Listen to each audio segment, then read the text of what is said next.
कारुणिक भगवान गौतम बुद्ध और बोधिसत्व बाबा साहेब जी के चरणों में कोटि कोटि नमन करते हुए आप सभी को मेरा गर्व से नमो बुद्धाय जय भीम।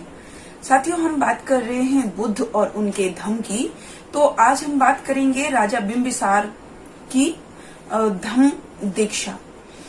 तो ये उस समय की बात है जब तथागत बुद्ध की चर्चा दूर दूर तक फैली हुई थी और जो राजगृह था वो मगध राज की राजधानी थी। तो जैसे ही बिंबिसार को ये पता चला कि तथागत बुद्ध उनके नगर में उनका आगमन हुआ है, तो उन्होंने मन ही मन में ये कहा कि जो इतने जटिल हठी रूढ़िवादी जो लोग थे जो उनका मत बदल सकते हैं, तो वो कुछ भी कर सकते हैं।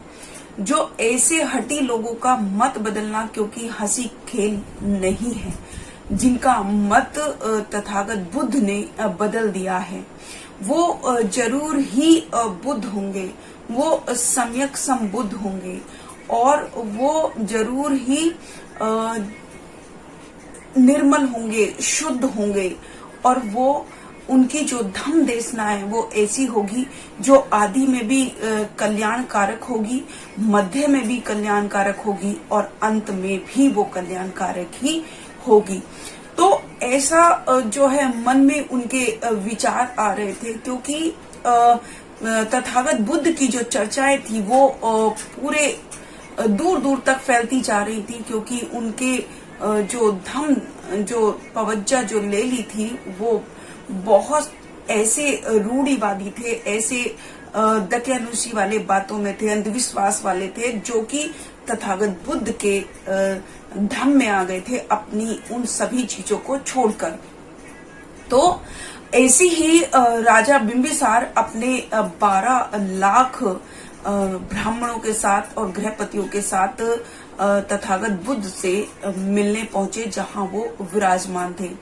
तो जब वो तथागत बुद्ध के पास पहुंचे तो वो उन्होंने उनको नमन किया और वो उनके साइड में जाकर बैठ गए। और उनके जो 12 लाख जो ब्राह्मण गृहपति थे वो भी तथागत बुद्ध को नमन करते हैं। कुछ ने तथागत बुद्ध से हालचाल पूछा, कुछ ने अपना नाम बताया और कुछ शांति पूर्वक उनके निकट बैठ गए। तो सभी लोग उनके निकट बैठ गए। तो उनके मन में जो 12 लाख जो ब्राह्मण गृहपति थे उनके मन में एक सवाल चल रहा था, क्योंकि उन्होंने तथागत बुद्ध के पास उर्बेल कश्यप को भी बैठा पाया था। तो उनके मन में ये सवाल उठ रहा था कि ये उर्बेल कश्यप ये महाशर्मन के अधीन पवित्र जीवन जी रहे हैं या महाशर्मन उर्बेल कश्यप के अधीन जो है पवित्र जीवन जी रहे हैं। उनके मन में ये चल रहा था। तो तथागत बुद्ध ने उनके मन की बात को जान लिया और उनके मन की बात को जानकर उन्होंने उर्बेल कश्यप से पूछा कि हे उर्बेल कश्यप, आप ये बताएं कि आपने वो अग्निहोत्र को क्यों छोड़ दिया, आपका जो विचार है वो किस तरीके से बदल गया।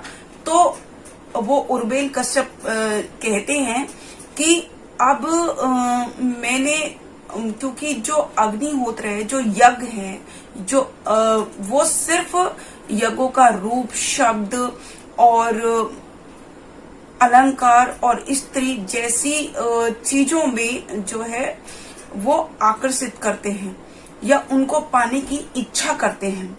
लेकिन अब मैंने ये जान लिया है कि ये जो सभी जो सांसारिक विषय वस्तु हैं या जिनकी इच्छा पाने के लिए यज्ञ किया जाता है, वो सभी चीजें जो हैं अशुद्ध हैं, वो सभी चीजें अपवित्र हैं।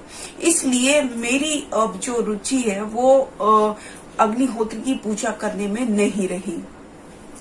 तो तथागत बुद्ध उनसे कहते हैं कि यदि आप बुरा ना माने तो आप इनको ये बताएं कि आपका जो ये विचार है वो किस तरीके से बदल गया, किस तरीके से आपका विचार ये बदला, आप इनको ये बताएं।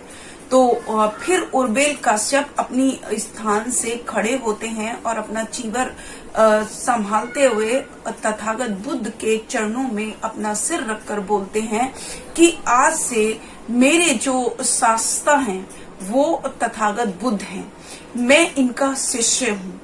तो ऐसा वो सबके सामने बोलते हैं। तो जो 12 लाख जो ब्राह्मण गृहपति थे उनको ये यकीन हो जाता है कि ये जो उर्बेल कश्यप है वही महाशर्मन के अधीन अपने जीवन को पवित्र रूप से जी रहा है, यानी कि वो तथागत बुद्ध की शरण में रहकर पवित्र जीवन को जी रहा है, ऐसा वो समझ लेते हैं। फिर वो सभी लोग धम्म दीक्षा लेने के लिए तथागत बुद्ध से आग्रह करते हैं, याचना करते हैं।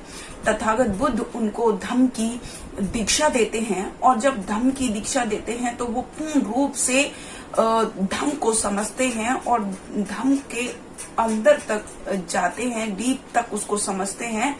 और एक ब्राह्मण उनमें से खड़ा होकर ये घोषणा करता है कि आज से हम सभी जो 12 लाख जो ब्राह्मण है वो सभी के सभी तथागत बुद्ध के उपासक हैं।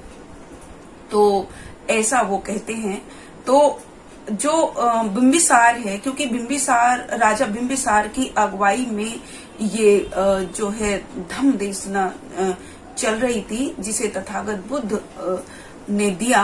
तो तथागत बुद्ध की बहुत ही मतलब उनकी अनुयायी होने के नाते वो उनको नमन करते हैं। और राजा बिंबिसार कहते हैं कि जब मैं राजकुमार था पूर्व में, तो हे तथागत मेरी 5 जो है आकांक्षाएं थी, आज वो पूरी हो चुकी हैं। क्योंकि जो राजा बिंबिसार थे उन्होंने तथागत बुद्ध के धम्म को गहराई से समझ लिया था, उनकी करुणा को जान लिया था, उनके धम्म उपदेश को इतना समझ लिया था कि अब वो कह रहे थे कि जो मेरी 5 जो आकांक्षाएं थी वो आज पूर्ण हो चुकी हैं। तो वो अपनी 5 आकांक्षाओं के बारे में तथागत बुद्ध के सामने कहते हैं कि मेरी पहली जो आकांक्षा थी या पहली जो मेरी इच्छा थी वो ये थी कि मेरा राज्य अभिषेक हो। दूसरी जो मेरी इच्छा थी है तथागत, दूसरी मेरी इच्छा थी कि मेरे राज्य में कोई सम्यक संबुद्ध हो। फिर तीसरी जो मेरी इच्छा थी वो ये थी कि मैं उस सम्यक संबुद्ध की सेवा में उपस्थित हूँ। और हे तथागत, चौथी मेरी जो आकांक्षा थी या चौथी जो मेरी इच्छा थी वो ये थी कि तथागत सम्यक संबुद्ध जो है वो मुझे धम्म देशना दे। और हे तथागत, 5वीं मेरी जो आकांक्षा थी वो ये थी कि मैं उनकी धम्म देशना को अपने हृदय में उतार लूं या अपने हृदय में हृदय साथ कर लूं। तो आज हे तथागत, आपके निकट आकर आपकी धम्म देशना को सुनकर आज मेरी वो 5 की 5 आकांक्षाएं पूरी हो चुकी हैं।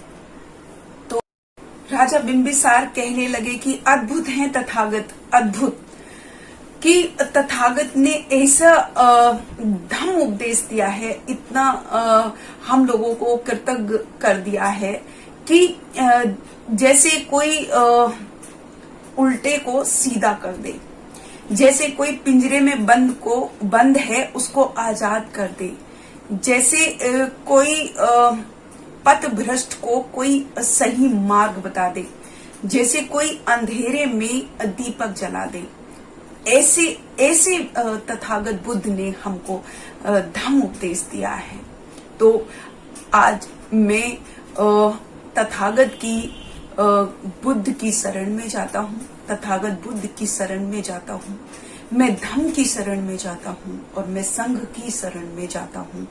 इस तरीके से उन्होंने तीनों चीजों को संबोधित किया कि और वो जो 12 लाख जो ब्राह्मण गृहपति थे उन्होंने भी कहा कि हम बुद्ध की शरण में जाते हैं, हम धम्म की शरण में जाते हैं, हम संघ की शरण में जाते हैं। तो इस तरीके से तथागत बुद्ध ने 12 लाख ब्राह्मण गृहपतियों को और राजा बिंबिसार को धम्म उपदेश दिया, जिससे कि वो बहुत बहुत प्रसन्न हुए और बहुत ही उन्होंने हृदयस्थ उस धम्म को स्वीकार कर लिया। तो ऐसे हमारे तथागत बुद्ध की उनके सामने बड़े से बड़ा रूढ़िवादी, बड़े से बड़ा जटिल भी उनके सामने नतमस्तक हो गया। उनके ऐसा उनका धम्म, जो शुद्ध उनका धम्म था, जो हर हालत में कल्याणकारक था, चाहे वो आदि में भी कल्याणकारक, मध्य में भी कल्याणकारक और अंत में भी कल्याणकारक ही उनका धम्म जो है सिद्ध हुआ। और सभी लोग उनके सामने नतमस्तक होने लगे। बुद्ध की जो है चर्चाएं दूर दूर तक फैलने लगी। हर किसी के मुंह पर सिर्फ और सिर्फ तथागत बुद्ध का ही नाम था। तो इस तरीके से उन्होंने राजा बिंबिसार को धम्म उपदेश दिया। तो आज का जो हमारा चैप्टर है वो यहीं समाप्त होता है। कल फिर से एक नए चैप्टर के साथ आपके सामने सुबह 9 बजे उपस्थित होंगी। तब तक के लिए मैं शकुन बौद्ध अपनी वाणी को विराम देती हूँ। आप सभी को मेरा गर्व से नमो बुद्धाय। अगर आपने अभी तक हमारा चैनल सब्सक्राइब नहीं किया है तो सब्सक्राइब करें और घंटी का बटन बिल्कुल भी दबाना ना भूलें, ताकि सभी लेटेस्ट खबरें पहुंच सकें आप पे सबसे पहले।